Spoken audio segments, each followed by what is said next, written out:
Hello there. You are listening to the Girl Talk Podcast. My name is Carol. Hey, I'm Tricia. And I'm Kelly. And we are here today to carry on a conversation because I don't know about you, but have you felt hopeless in the last couple of weeks, the last couple of months, maybe even the last year?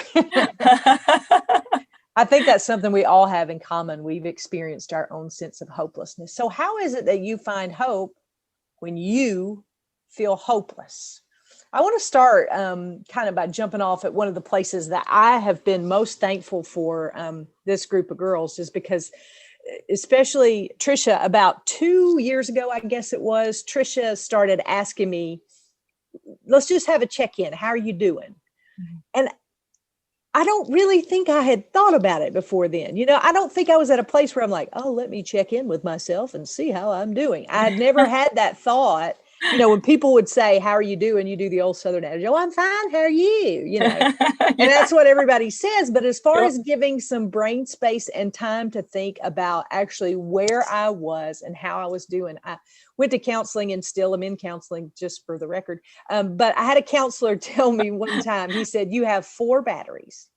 You have a physical, emotional, mental, and spiritual batteries. And anytime one of those gets low, you start drawing off the other batteries. Mm-hmm. So it's going to deplete all of them eventually if you don't make sure that those batteries stay full.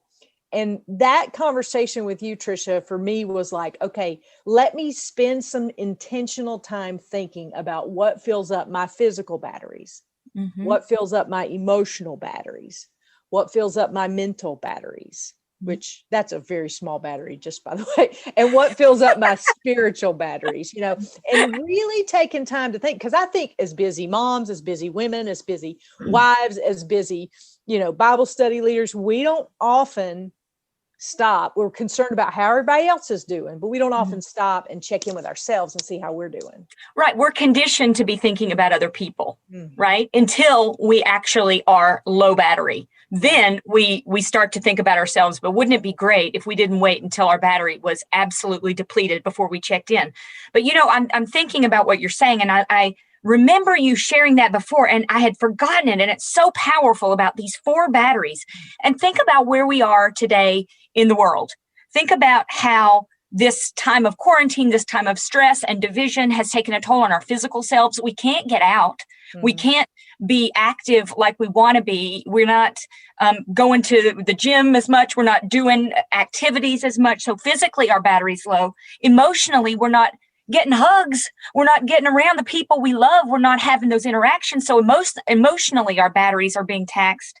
Mentally, again, we're not getting the stimulation that we're used to getting, whether it's in school or whether it's, you know, having conversations with people or going to the movie even. None of that is happening. So your battery's low there. And spiritually, we struggle because we're struggling going through this difficult time. And so it would make sense that our batteries are being taxed right now, maybe more than ever before, you know. And so I'm so glad you brought that up, because that is powerful, because you could be working on yourself maybe physically, and then your emotional battery is absolutely done. Or let's say you're working on your emotions, but you're not working spiritually. That's not going to carry you during the hard times. Yeah. And I don't think I had ever considered what I do to fill up those batteries. I just don't think it had ever entered my mind. And like, it finally did when I was so low and depleted on all of them that I was like, what is wrong with me? You know? Yeah. Broken. Like, you feel broken. Yeah. And like empty and like, I couldn't care less. I mean, I know that's bad to say. And here's the other side of the coin. We don't give ourselves permission to say, hey, I'm low in this battery area and I either need some help or just need some time. We don't give ourselves permission for that. Yeah. And we don't necessarily have the tools in our toolbox immediately to be able to say, this is what I know will refill my batteries. You know, we start searching for other things. We go to things like food, and we go to things like Facebook, and we go to, I don't know, all kinds of crazy places that are not actually going to fill our batteries. So let's come up with our own maybe like questionnaire to find out what fills your batteries back up. I would say and I don't remember if Tricia, you told me this or if I came about this somewhere else, but somebody told me one time to go back to the place where you felt joy. Mm. Like go back to the last thing that you felt joy. And, I will go back to that situation if it's a spiritual situation. Maybe it's because you went to a retreat and you really felt fed spiritually. And so you go back to that retreat. What was it? Kind of drill down into that experience and say, what was it? Well, it was time away from God, time away from other things like Facebook or work or, and maybe you need to plan a retreat for yourself.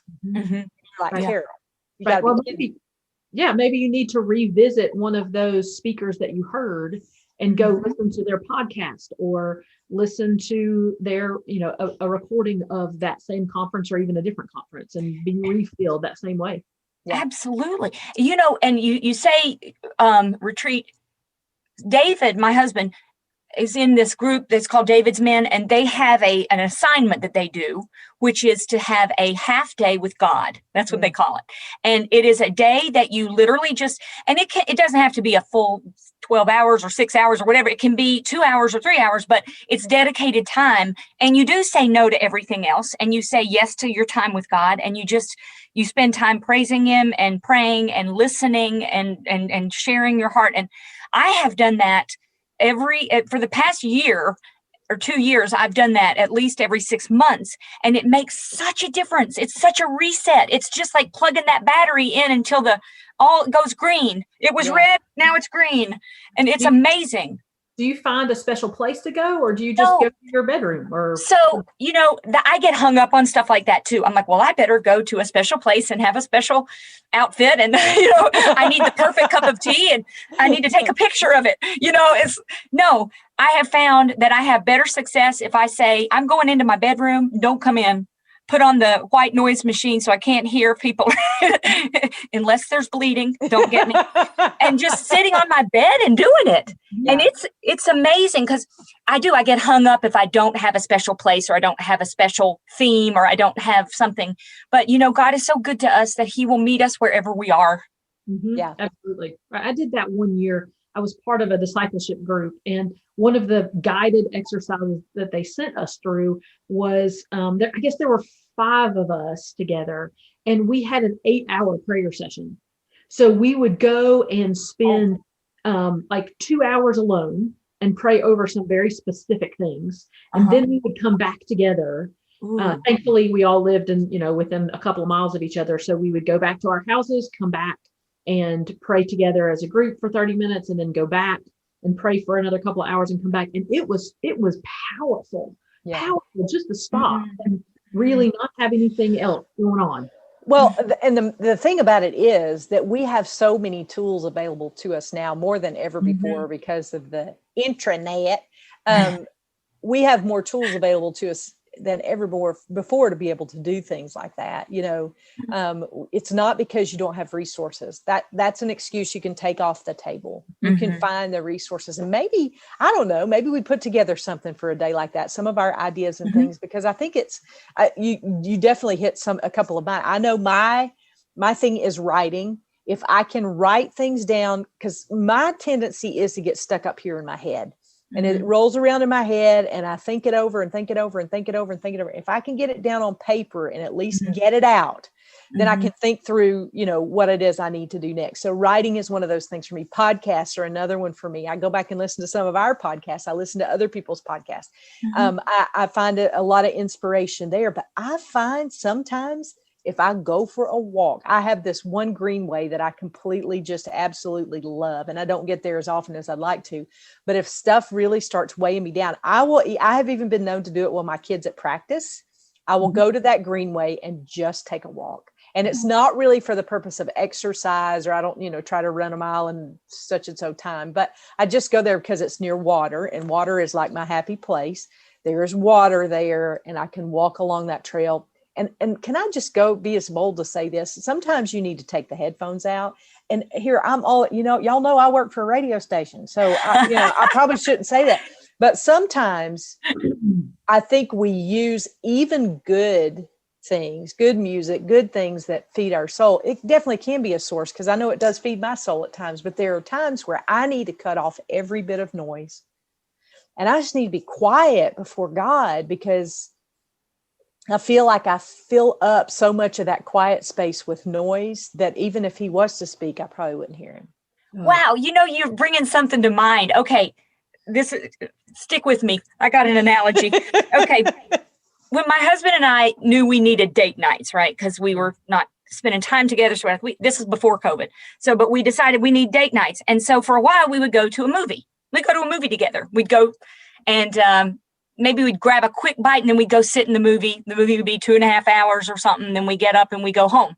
Well, we experienced something together, but we didn't talk. And so you're making me think about that because like I'm experiencing God because I'm listening to great music or a podcast or teaching, but I'm not talking to him. And so we decided no more movies for these date nights where we really needed to connect. We're going to go sit down and talk to each other because there is no replacement for conversation back and forth, speaking and listening. And that makes a lot of sense to me. I never really thought about that, Carol, because I am so quick to go listen to music because I love music. And it's, pointing to God, I'm hoping most of the time. Sometimes I'll listen to 80s music that isn't, but I try to stick to the good stuff.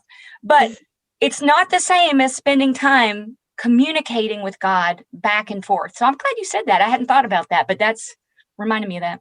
I have found this channel that plays instrumentals of a lot of the popular Christian music.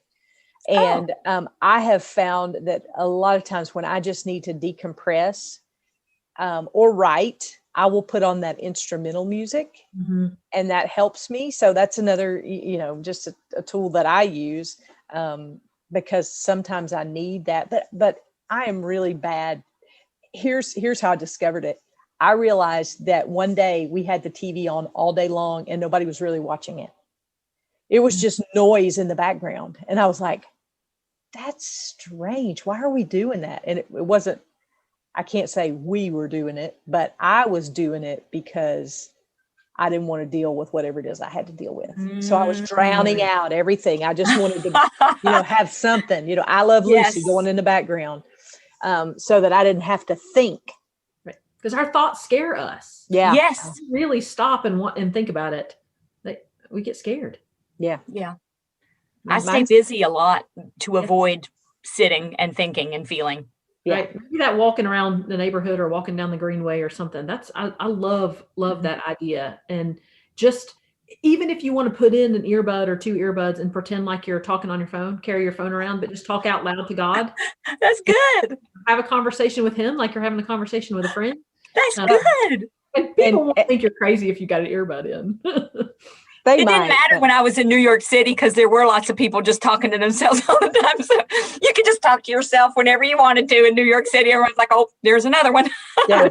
And let me just say, if you have noise canceling headphones, they work wonders. There's a reason they're there. Yeah. Like I have noise canceling headphones and I was like, why would I need noise canceling headphones? That's, but honestly, I am so distracted. And I think our pace of life is so quick right now that everybody's distracted. But I put in those noise canceling headphones and it's like I can finally hear myself. When's the last time you heard yourself breathe? Oh yeah. Yeah. Like I couldn't think of the last. I was like, this is weird because I can hear myself actually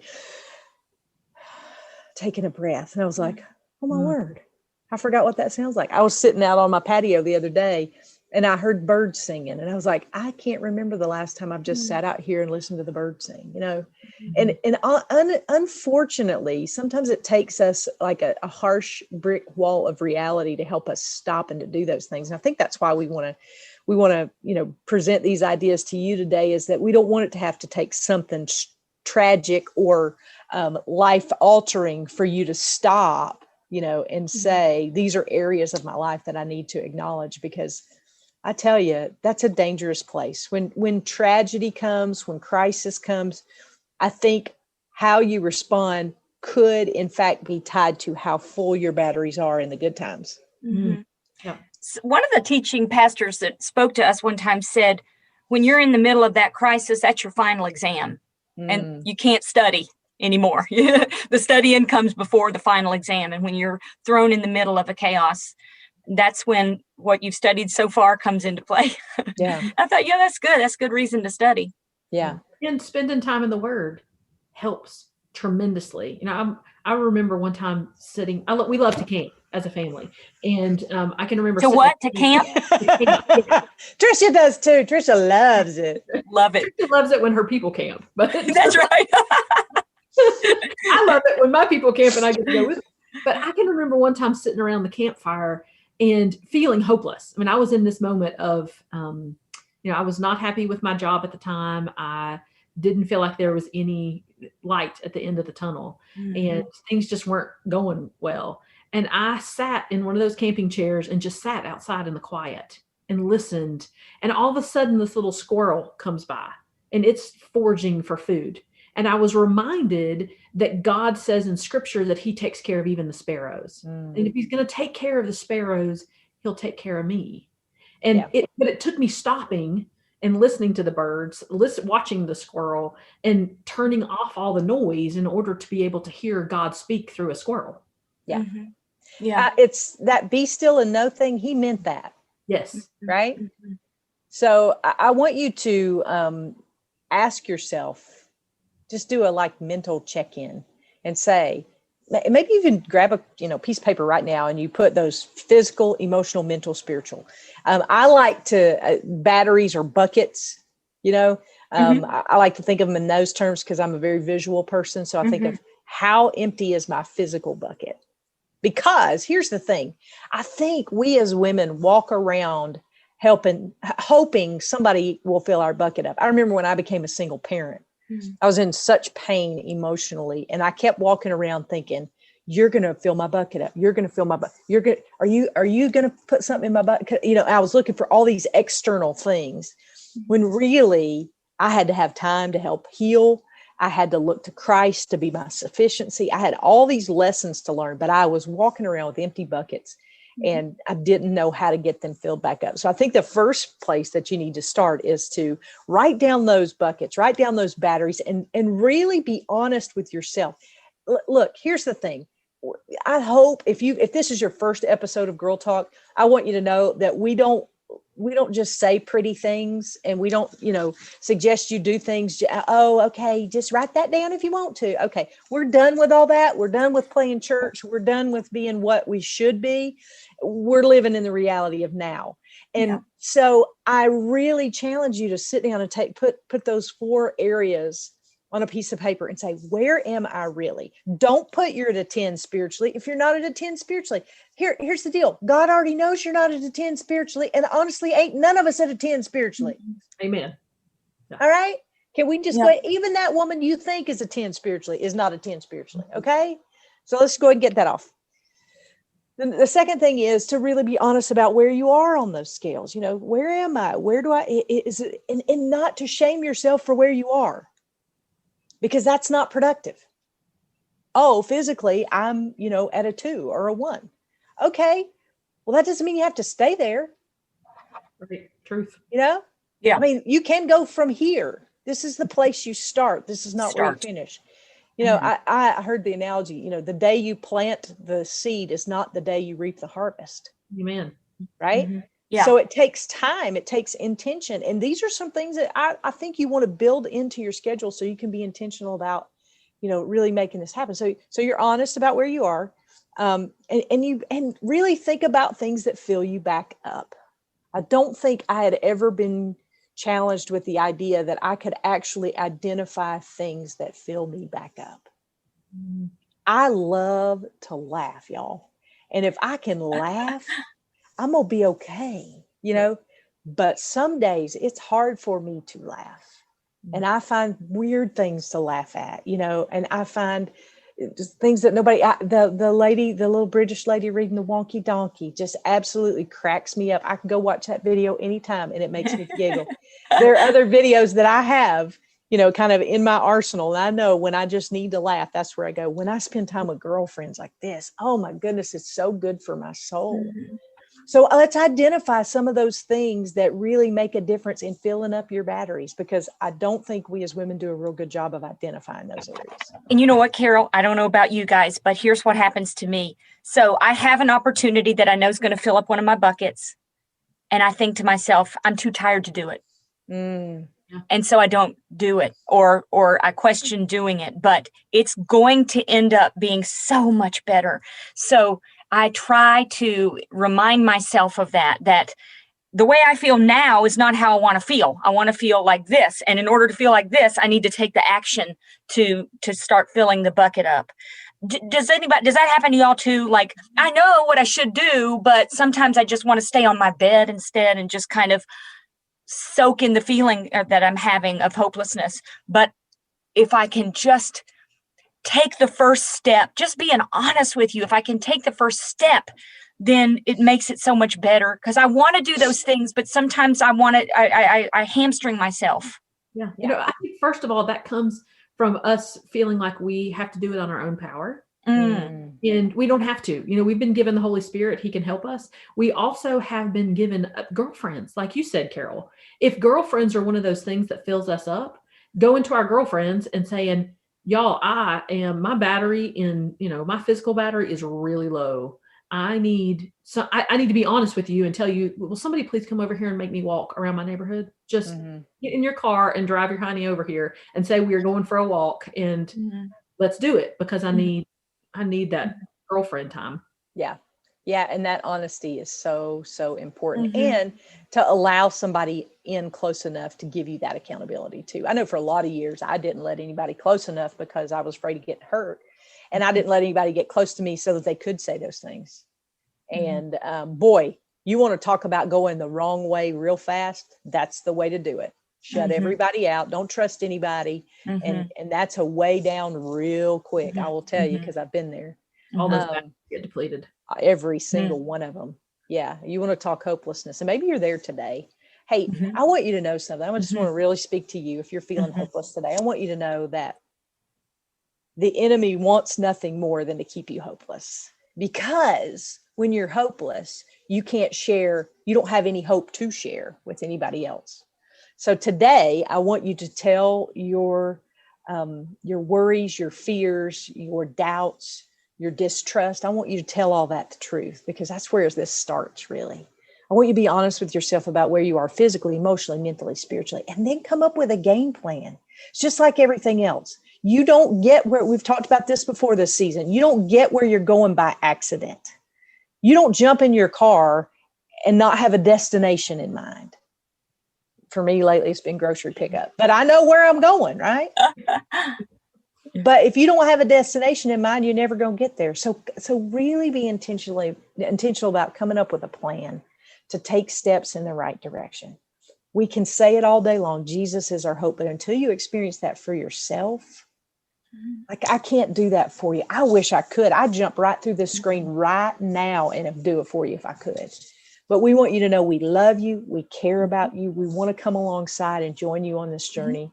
That's the whole reason we started the Girl Talk podcast, was to provide another avenue for us to reach out to you and walk this journey together. So that is why we are here.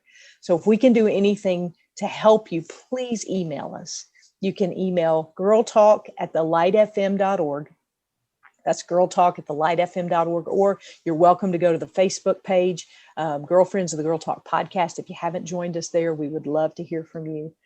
You are important to us, and you matter, and we love you, and we want to help to get you on the right road to take those steps at becoming all that God created you to be. And here's something that you may not know about us if this is your first podcast. We're pretty stubborn, and we're not going anywhere. So we'll stay on you, and we'll walk with you every step of the way, because you matter. We love you. We value you.